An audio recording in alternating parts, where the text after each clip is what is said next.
Bismillahirrahmanirrahim. Assalamualaikum warahmatullahi wabarakatuh. Pada kesempatan kuliah kali ini, kita akan membahas tentang hidrokel. Saya Dr. Indra Jaya, spesialis urologi, salah seorang staf pengajar di RSUD Arifin Ahmad Pekanbaru, subdivisi urologi. Hidrokel adalah suatu keadaan di mana timbul koleksi cairan serosa di dalam tunika vaginalis, di antara tunika vaginalis parietal dan visceral. Keadaan ini dapat berupa keadaan yang kongenital atau bawaan lahir dan dapat juga merupakan keadaan yang dapatan atau acquired. Penyebabnya sendiri dapat berupa gangguan yang primer, yaitu gangguan absorpsi pada cairan dari tunika vaginalis testis. Dapat juga sekunder akibat infeksi, torsio, tumor testis, ataupun trauma.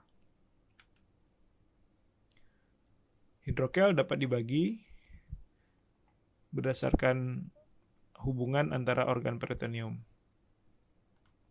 Di sini bisa kita lihat anatomi dalam keadaan normal, organ intraperitoneum tidak ada hubungan dengan organ intraskrotal, di mana hubungan yang pernah terbentuk pada saat fase janin itu akan terjadi obliterasi yang akan terbentuk menjadi suatu prosesus vaginalis.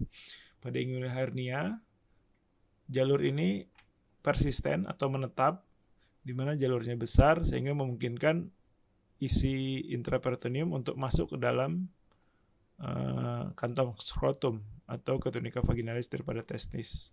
Bisa berupa usus, omentum, maupun cairan.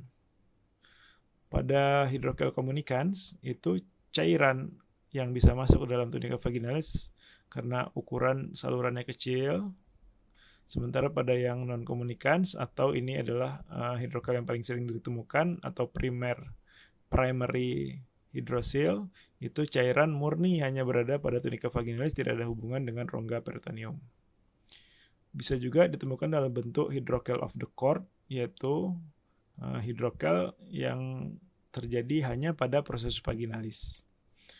Apabila tonjolan dari atau isi cairan dari peritoneum hanya sampai pertengahan daripada proses vaginalis, kita namakan sebagai funicokel atau funicular hydrocele of the cord. Untuk pemeriksaan fisik daripada hidrokel sendiri, kita bisa raba, ditemukan adanya fluktuasi atau perabaan bahwa organ tersebut atau kelainan tersebut berisi cairan. Yang kedua, transiluminasi atau diapanoskopi dapat kita lakukan dengan cara menyenter bagian bawah atau bagian samping daripada benjolan tersebut.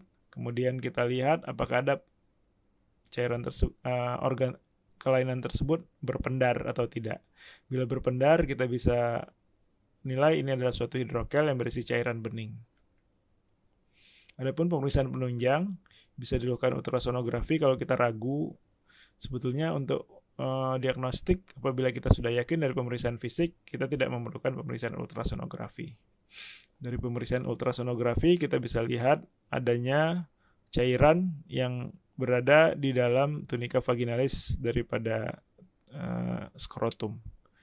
Bisa juga untuk menilai adanya hidrokel of the cord.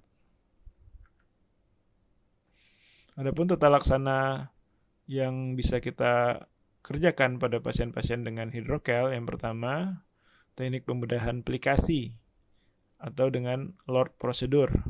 Dilakukan dengan melipat bagian tunika vaginalis yang berlebih setelah kita drainase isi cairan di dalamnya, dilakukan pengikatan atau diplikasi di beberapa tempat.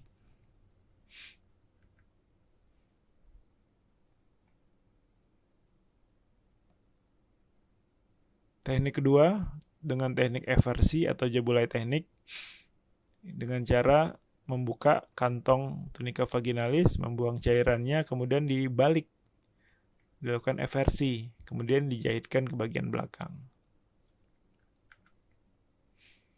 Teknik ketiga dengan melakukan teknik SCC atau Andrew teknik, tunika vaginalis kita buka, cairan dikeluarkan, kemudian dilakukan pembuangan atau eksisi dari tunika vaginalis testis yang berlebih atau yang besar.